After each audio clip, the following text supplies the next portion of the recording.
الحمد لله الحمد لله رب العالمين والعاقبة للمتقين والصلاة والسلام على إمام الأنبياء والمرسلين وعلى آله الطيبين الطاهرين وأصحابه الهاديين المهديين صلاة وسلاما عليك يا سيدي يا رسول الله كثيرا كثيرا. أما بعد فأعوذ بالله من الشيطان الرجيم بسم الله الرحمن الرحيم.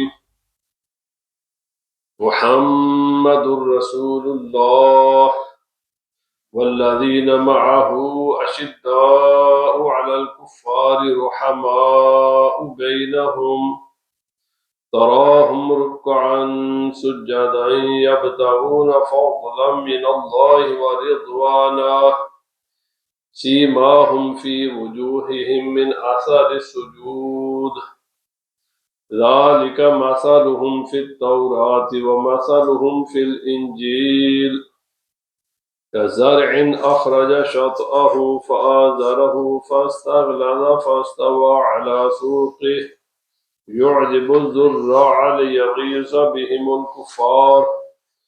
وعد الله الذين آمنوا وعملوا الصالحات منهم مغفرة وأجرا عظيما.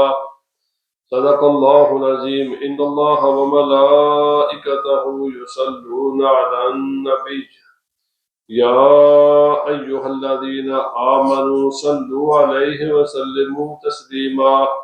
اللهم صل على سيدنا ومولانا محمد وعلى آله وصحبه سيدنا ومولانا محمد وبارك وسلم عليه. الصلاة والسلام عليك يا سيدي يا رسول الله وعلى آلك وصحبك يا سيدي يا حبيب الله. اللہ رب العزت جل وعلا کی حمد و ثنا اور نبی اکرم رحمت مجسم شفیع معصم رسول حق عالم صلی اللہ علیہ وسلم کے دربار دربار میں حضرت السلام عرض کرنے کے بعد حضرات ماہ ذی الحج شریف اپنے اختتام کی طرف بڑھ رہا ہے اور عنقریب نئے اسلامی سال کا آغاز ہوگا، تو محرم شریف ہر مسلمان اس کے اہمیت سے بھی آگاہ ہے اور اس کی جو تاریخی طور پر اسلامی تاریخ میں اس کی اہمیت اور وہاں جو ایک تاریخ انسانیت کا تاریخ اسلام کا ایک انتہائی اہم واقعہ ہوا اسے بھی تقریباً ہر مسلمان آگاہ ہے، واقعہ کربلا۔ لیکن یہ صرف ایک واقعہ نہیں ہے، اس کے علاوہ بھی بہت سے اسلامی ان 2 مہینوں میں قربانی کے بڑے اہم واقعات ہوئے۔ رسول اکرم رحمت مجسم صلی اللہ علیہ وسلم حضرت سیدنا ابراہیم علیہ السلام اور حضرت سیدنا اسماعیل علیہ السلام کی اولاد میں سے ہیں۔ قربانی تو حضرت ابراہیم علیہ السلام اور حضرت اسماعیل علیہ السلام سے اس کا آغاز ہوا، جس کی یاد میں پوری روئے زمین کے مسلمان 10 ذی الحج کو جانوروں کی قربانی پیش کرتے ہیں اور حجاج مینا میں اپنے جانوروں کی قربانی پیش کرتے ہیں اور اس واقعے کی یاد بھی تازہ کرتے ہیں اور اس کے ساتھ اپنے خدا کی رضا بھی حاصل کرتے ہیں۔ لیکن اس قربانی کے علاوہ آپ ہی کی اولاد میں سے یہ سب کے سب حضرت رسول خدا صلی اللہ علیہ وسلم بھی آپ ہی کی اولاد میں سے ہیں، حضرت ابراہیم علیہ السلام اور حضرت اسماعیل علیہ السلام۔ حضرت سابقہ جمعہ میں نے عرض کیا حضرت عثمان غنی رضی اللہ تعالی عنہ یہ بھی آپ ہی کی اولاد ہے، کیونکہ چھٹی پشت میں جا کر ان کا شجرہ نسب نبی پاک صلی اللہ علیہ وسلم سے مل جاتا ہے۔ اور آج جس عظیم ہستی کا ذکر کرنا مقصود ہے، حضرت نبی پاک صلی اللہ علیہ وسلم کے خلیفہ ثانی، خلیفہ برحق حضرت سیدنا عمر رضی اللہ تعالیٰ عنہ، جن کو بارگاہ خدا بندی اور بارگاہ رسالت مآب صلی اللہ علیہ وسلم سے فاروق کا لقب ملا، اور اسلام کی تاریخ کے حضرت ابوبکر صدیق رضی اللہ تعالیٰ عنہ کے بعد اہم ترین شخصیت، اہم ترین ذات، افضل ترین انبیاء کرام کے بعد، افضل البشر بعد الخلق، افضل البشر بعد الانبیاء، حضرت سیدنا ابوبکر صدیق، اور آپ کے بعد افضل الخلق تمام مخلوق خدا میں اور پھر خصوصاً تمام انسانیت میں، انبیاء کرام کے بعد جو افضل ترین ذات ہے وہ حضرت سیدنا عمر رضی اللہ تعالیٰ عنہ کی ہے۔ حضرت عثمان غنی رضی اللہ تعالیٰ عنہ بھی حضرت ابراہیم علیہ السلام کی اولاد میں سے ہیں، اور آپ کا جو آپ نے جامع شہادت نوش فرمایا وہ بھی اسی مہینے میں ہے، 18 تاریخ کو۔ اور حضرت سیدنا عمر رضی اللہ تعالی عنہ کیونکہ آپ 9ویں پشت میں جا کر نبی پاک صلی اللہ علیہ وسلم سے مل جاتے ہیں، تو اس طرح حضرت عمر رضی اللہ تعالی عنہ آپ بھی حضرت سیدنا ابراہیم علیہ السلام ہی کی اولاد میں سے اور حضرت اسماعیل علیہ السلام کی اولاد میں سے آپ نے بھی قربانی پیش کی۔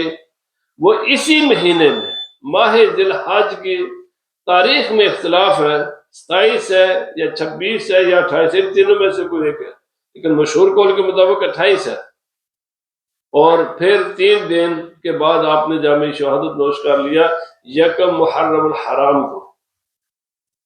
تو حضرت سیدنا عمر رضی اللہ تعالیٰ عنہ کی قربانی بھی محرم اور ذی الحج ہی میں آپ نے اللہ کی بارگاہ میں اپنی جان کا نذرانہ پیش کیا، اور پھر اسی محرم کی 10 تاریخ کو مشہور عالم واقعہ جو بھی وہ بھی حضرت ابراہیم علیہ السلام اور رسول خدا صلی اللہ علیہ وسلم، یعنی یہ قربانی کا تسلسل ہے جو حضرت ابراہیم علیہ السلام سے شروع ہوتا ہے، حضرت اسماعیل علیہ السلام، پھر حضرت عثمان غنی، پھر حضرت سیدنا عمر، پھر حضرت امام حسین رضی اللہ، اور پھر یہ تمام ایک قربانی کا بہت بڑا۔ اسی لیے حکیم علامہ علامہ اقبال نے کیا خوبصورت اس چیز کو بیان فرمایا، فرمایا غریب و سادہ و رنگین ہے داستان حرم، ابتدا ہے اس کی حسین اور انتہا اسماعیل۔ اقبال نے کہا اگر پورے اسلام کی تاریخ کو چند الفاظ میں بیان کیا جائے تو فرمایا وہ لفظ ہے قربانی۔ اسلام کیا ہے؟ قربانی کا نام ہے۔ اپنی جان، مال، اولاد، تن، من، دہن، اپنے ہر چیز، اپنے جذبات، اپنے خواہشات، اپنے وطن، ہر چیز کو خدا کے نام پر قربان کرنے کا نام اسلام ہے۔ فرمایا اس قربانی کا آغاز اگر یعنی اسلامی، اور یہ جو مہینہ ہے یہاں پر ضمن یہ بھی میں بات کرتا چلا جاؤں، یہ جو سن ہجری ہے جس کا اب آغاز ہونے لگا ہے 1445 کا، اور پوری روئے زمین پر مسلمان اپنے تمام معاملات کو اسی اسلامک کیلنڈر کے ساتھ وابستہ کی۔ آپ کو پتہ ہے یہ سال اس کا اجرا کس نے کیا تھا؟ یہ حضرت عمر فاروق رضی اللہ تعالیٰ عنہ نے اجرا کیا۔ یہ جو پوری روئے زمین پر آج ہم اسلامک کیلنڈر ہے، لونر کیلنڈر جس کو کہتے ہیں، اس کا اجرا کرنے والے حضرت سیدنا عمر رضی اللہ تعالیٰ عنہ۔ تو آپ کی جو شخصیت ہے، آپ نے اسی مہینے کی آخری ایام تھے، تو اس اقبال نے یہ کہا ہے کہ اگر اس اسلامی سال کے آغاز کو دیکھیں اس کی پہلی تاریخ کو بھی قربانی ہے اور اس کی 10ویں تاریخ کو بھی قربانی ہے۔ پہلی تاریخ کو حضرت سیدنا عمر رضی اللہ تعالیٰ عنہ نے اپنی جان راہ خدا میں دی، اور 10 تاریخ کو حضرت امام حسین رضی اللہ تعالی عنہ اور آپ کے رفقا نے اور آپ کے خاندان نے میدان کربلا میں اللہ کے راہ میں اپنی جانوں کا نذرانہ پیش کیا۔ ابتدا بھی قربانی ہے، اسلامی سال کی رنگین ہے یہ داستان، بڑی سادہ ہے۔ اقبال کہتا ہے یہ بڑی سادہ ہے، اسلام کی تاریخ بہت سادہ ہے، سمپل سی تاریخ ہے۔ قربانی کہ اس کام کے لیے قربانی، اللہ کے رضا کے لیے قربانی، ظلم کو مٹانے کے لیے قربانی، عدل و انصاف کا جھنڈا بلند کرنے کے لیے قربانی، اس خدا کی زمین پر خدا کے نظام کو قائم کرنے کے لیے قربانی کا نام فرمائے، اس کی ابتدا بھی قربانی سے ہوتی ہے، اور اس کے پہلے بریک حضرت سیدنا عمر رضی اللہ تعالیٰ عنہ جن کی شہادت یکم محرم الحرام ہے، اور پھر 10 کو حضرت امام حسین رضی اللہ تعالیٰ عنہ اور اہل بیت اطہار کے 72 نفوذ قدسیہ کی قربانی ہے، اور اس کی انتہا بھی قربانی ہے، جس کی 10 تاریخ کو حضرت ابراہیم علیہ السلام، حضرت اسماعیل علیہ السلام، اور 18 تاریخ کو حضرت عثمان غنی رضی اللہ تعالیٰ عنہ اللہ کی راہ میں قربانی پیش کرتے ہیں۔ تو میرے بھائی یاد رکھیں کہ گویم مسلمانم بلرزم کہ دان مشکلات لا الا اللہ را، اقبال نے یہ کہا تھا، کہتا ہے یاد رکھیں اسلام، جب میں کہتا ہوں میں مسلمان ہوں، میں کانپ جاتا ہوں، میرے جسم پر کپ کپی طاری ہو جاتی ہے۔ کیوں؟ اسلام قربانی کا تقاضا کرتا ہے، ہر چیز کو قربان کرنے کا نام اسلام ہے۔ تمام زندگی کی ترجیحات میں ہر ایک ترجیح سے پہلی ترجیح خدا کی ذات ہے۔ نہ مال، نہ اولاد، نہ جان، نہ جذبات، نہ عزت آبرو، نہ وطن، کچھ بھی نہیں ہے۔ مسلمان ہوا ہے کہ جس کی پہلی ترجیح خدا ہو۔ ایک طرف اللہ رب العزت کے احکام ہیں، خدا تعالیٰ کی محبت ہے، دوسری طرف کچھ بھی سامنے آ جائے، ہر چیز کو خدا کے نام پر قربان کرنے کا نام اسلام۔ فرماتے ہیں جو گویم مسلمانم بلرزم، جب میں یہ کہتا ہوں میں سوچ غور و فکر کرتا ہوں کہ میں مسلمان ہوں، اور مسلمان کہنے کا مطلب کیا ہے، اس کے نتیجے میں کیا کچھ کرنا پڑتا ہے تب انسان مسلمان بنتا ہے، تو میرے جسم پر کپ کپی طاری ہو جاتی ہے، کیونکہ ہمیں اس کے بدلے میں ہر چیز قربان کرنا پڑتی ہے، تب جا کر کوئی بندہ مسلمان بنتا ہے۔ جب تک انسان میں قربانی کا جذبہ نہ ہو، یہ تو بہت آسان ہے، کارپیٹ پر نمازیں پڑھنے تو بڑا آسان ہے، مرغن غذائیں کھا کر روزے رکھنے تو بہت آسان ہے، 7 سٹار 5 سٹار ہوٹل میں جا کر رہ کر حج ادا کرنا تو بہت آسان ہے۔ میرے بھائی یہ سب آسان کام ہے، لیکن اسلام صرف نماز پڑھنے کا، ریڈ کارپیٹوں پر نماز پڑھنے کا نام اسلام نہیں ہے۔ اسلام ہمیشہ یہ نہیں ہے کہ بس ہمیشہ آپ کارپیٹوں پر نمازیں پڑھیں، کبھی کبھی یہ صحراؤں میں اور تپتے ہوئے صحراؤں میں اور تپتی ہوئی ریت پر اور چمکتی ہوئی تلواروں کے سائے میں بھی یہ پڑھنا پڑتا ہے۔ اگر انسان میں یہ جذبہ ہے کہ ہمیں یہ کارپیٹیں چھوڑنی پڑیں گی، صحراؤں کی تپتی ریت پر اپنا پاؤں رکھنا پڑے گا، اور چمکتی ہوئی تلواروں کے نیچے اپنے گردنے بھی، پھر بھی اللہ کے حکم کی تعمیل میں نماز پڑھنی پڑے گی، یہ جذبہ ہے تو تب مسلمان ہے۔ اور اگر معمولی سی بھی خراش ہی آ جائے، ایک تھوڑا سا وہمی بن جائے، شاید کوئی تکلیف تو انسان ہو، اسلام کیا ہے جی، ہم تو ہمارے مفادات ہیں، ہمارے اپنے معاملے، فرمائے پھر یہ اسلام نہیں ہے۔ اسلام قربانی کا تقاضا کرتا ہے، ہر چیز کی قربانی کا تقاضا کرتا ہے۔ تو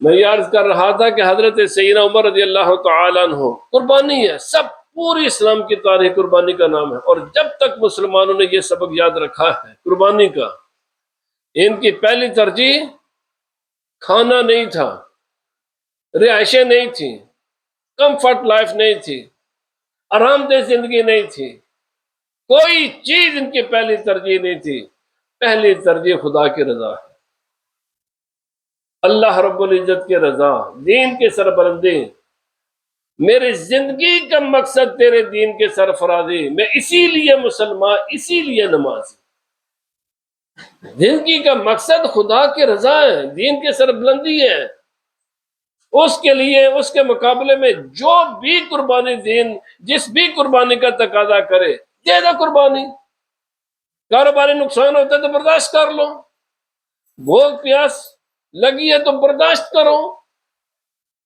کمفرٹ لائف کو چھوڑ کر مشکل لائف میں کرو برداشت.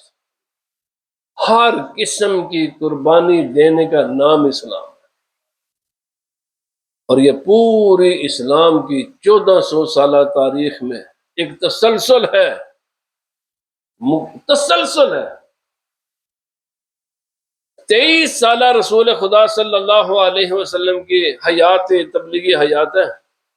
کبھی بھی آپ نے آرام کا ایک دن بھی نہیں گزارا.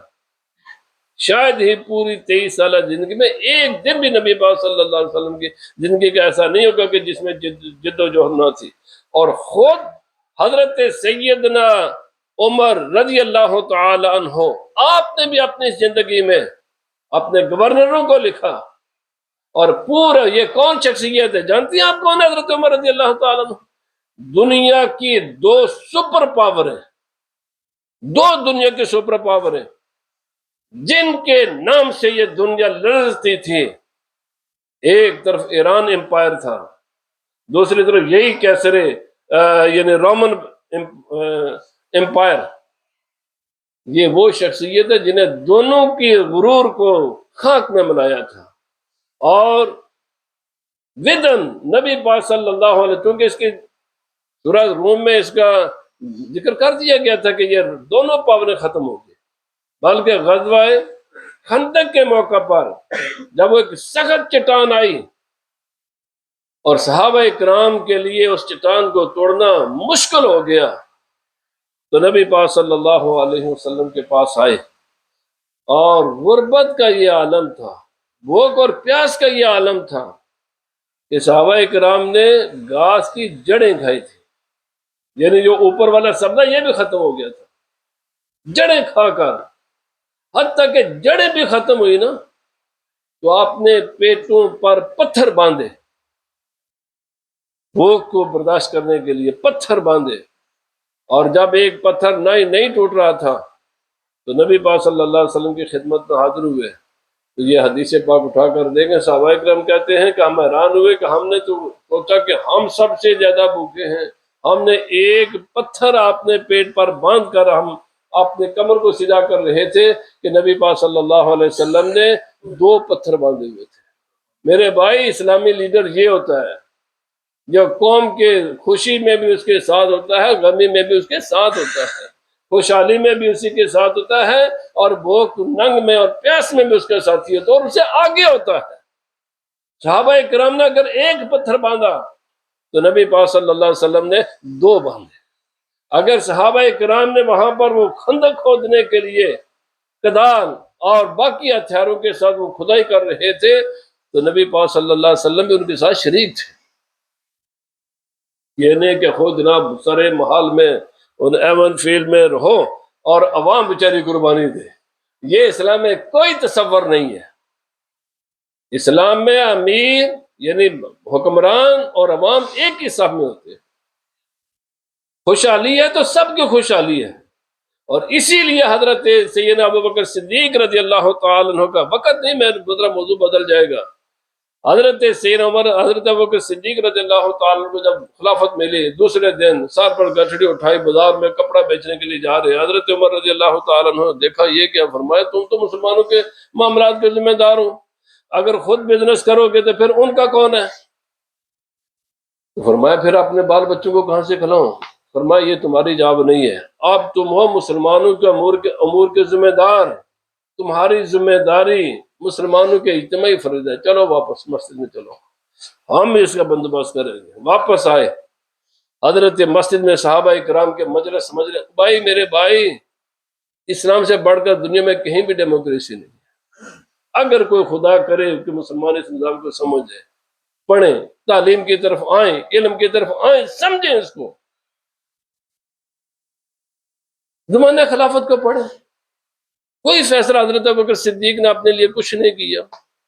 حضرت عمر رضی اللہ تعالی عنہ نے بھی فیصلہ نہیں فرمایا. صحابہ اکرام کے مجلس مشاورت بنائی گئی، مسجد میں صحابہ اکرام کو جمع کیا گیا. یہ مسئلہ سامنے رکھا گیا کہ جناب یہ ہے ہمارے امور کے انچارج، پوری کمیونٹی پوری امت کی ذمہ داری ان کے کندھوں پر ہے. اگر یہ خود بزنس کریں گے یہ خود کھانے پینے کا اپنا بندوبست کریں گے تو پھر ہمارے معاملات کی دیکھ بھال کون کرے گا؟ اگر نہیں کریں گے تو پھر یہ کھائیں گے کہاں سے؟ لہذا غور و فکر کرو۔ اب فیصلہ یہ ہوا کہ ان کے سارے اور ان کے خاندان کے اخراجات ہماری ذمہ داری ہے۔ یہ مسجد ائمہ کی تنخواہ دینا یہ تب سے ہے، اور یہ حضرت عمر فاروق رضی اللہ تعالیٰ عنہ نے ائمہ کی مؤذنین کی تنخواہ آپ نے مقرر فرمائی ہے۔ آرمی کا نظام آپ کا بنایا ہوا ہے، پولیس کی ابتدائی شکل حضرت عمر فاروق ہے، اس کو ڈیولپ حضرت عثمان غنی نے فرمایا تھا۔ وہ آپ نے فرمایا بھائی ٹھیک ہے، یومیہ جتنا ایک عام آدمی کا ہے، جب مقرر کر دی کہ حضرت ابوبکر صدیق رضی اللہ تعالیٰ عنہ کو روزینہ کے ڈیلی الاؤنس صاحب کو کھانے پینے کے اتنا سامان ملے گا۔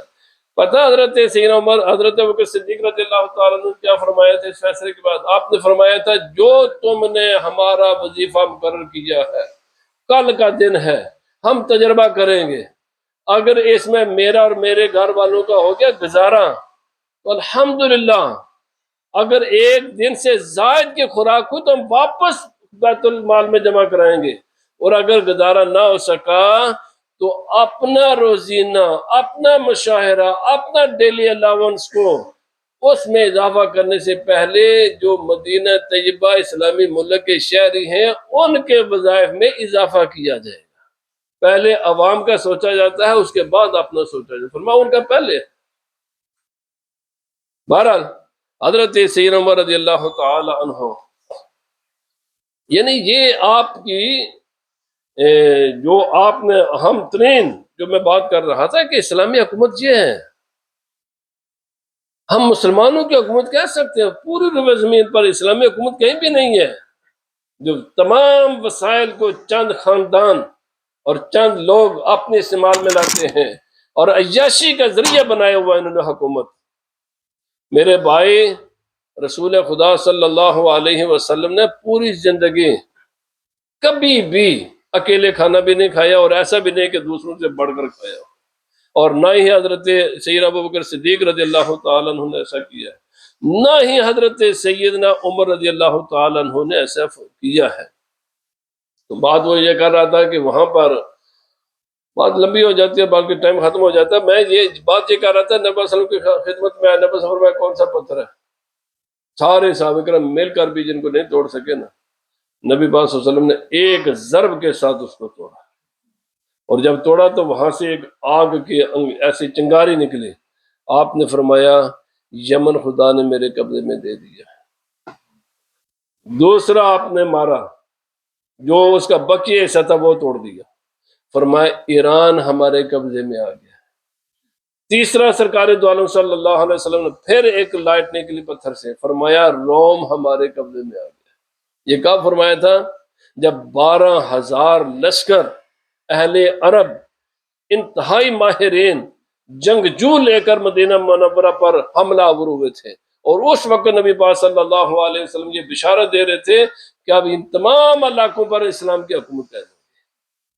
کب؟ جب لوگ اس اسلام کو مٹانے کے لیے آئے ہوئے تھے، اس وقت نبی پاک، اور پھر ٹھیک 12 سال بعد، 12 سال کے اندر اندر حضرت سیدنا عمر رضی اللہ تعالیٰ عنہ نے آپ نے دونوں دنیا کی سپر پاوروں کو ختم کیا، دونوں، ایران کو بھی اسلام کا جھنڈا لہرایا اور روم پر بھی اسلام کا جھنڈا لہرایا۔ یہ تمام جو علاقے، وہ میں نے گزشتہ درس میں عرض کیا تھا، یہ افغانستان، یہ جناب لیبیا، یہ شام، یہ سیریا، یہ فلسطین، اور یہ ترکی، خدا جانے کہاں کہاں تک، یہ سب کے سب، وہ چیچنیا تک کے جو علاقے آج جو مسلمانوں کے پاس ہیں، یہ سارے کے سارے علاقے، 36 شہر آپ نے فتح فرمایا، نہ 3600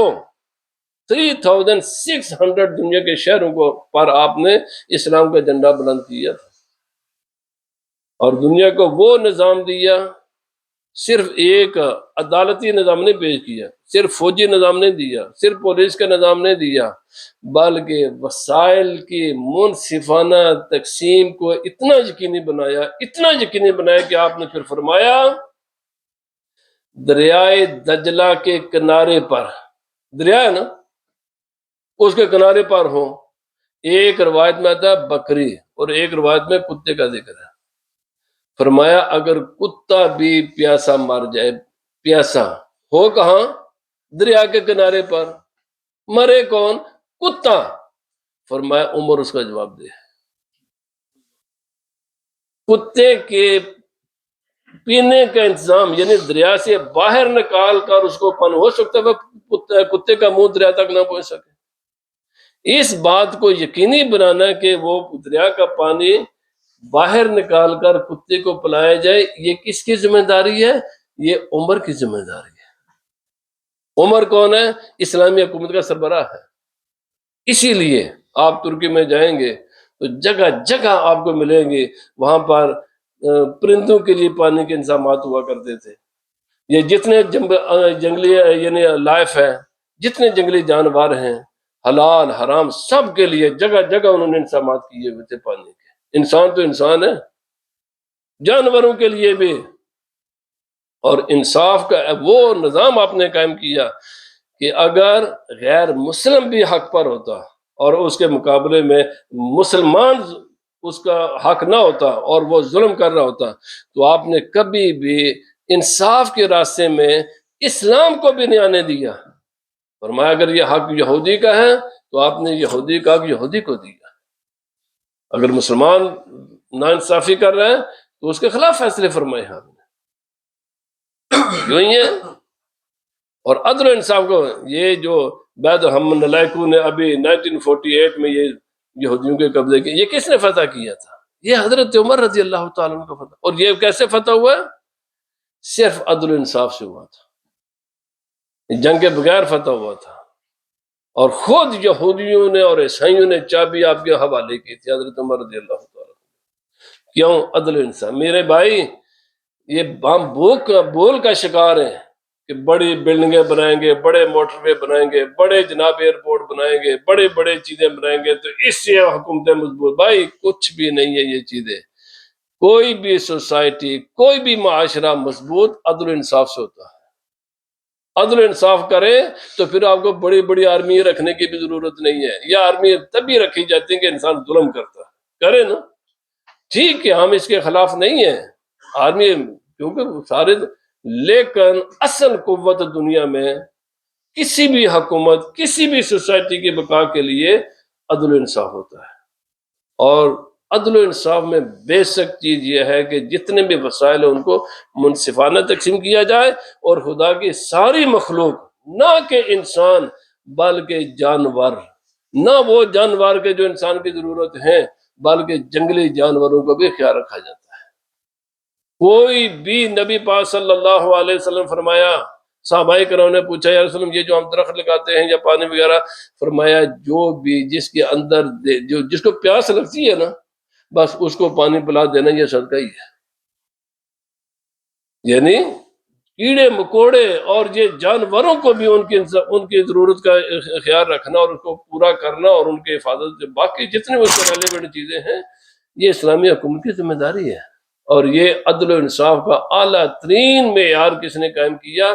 یہ حضرت عمر رضی اللہ تعالیٰ عنہ، خلفائے راشدین نے، صحابہ اکرام نے، اور اس کے رسول خدا صلی اللہ علیہ وسلم نے۔ میرے بھائی قیامت تک ان کے عدل کے کوئی اس کی مثال نہیں پیش کر سکتا۔ تو اللہ پاک ہمیں یہ انشاءاللہ یہ منگل کے سوموار کے دن، اور یہ 28 ہے، تو آپ جیسے کہ گزشتہ ماشاءاللہ حضرت عثمان غنی رضی اللہ تعالیٰ عنہ اپنے بچوں کو سکھائیں، اپنی تاریخ سے آگاہ کریں، اپنے بچوں کو دیں۔ یہ موبائل فون پر جو سارے تباہ و برباد کر رہے ہیں اپنے بچے، اپنی صحت، سب کچھ بچائیں بچوں کو، اس کی نسبت اپنے بچوں کو اپنے تاریخ سے آگاہ کریں۔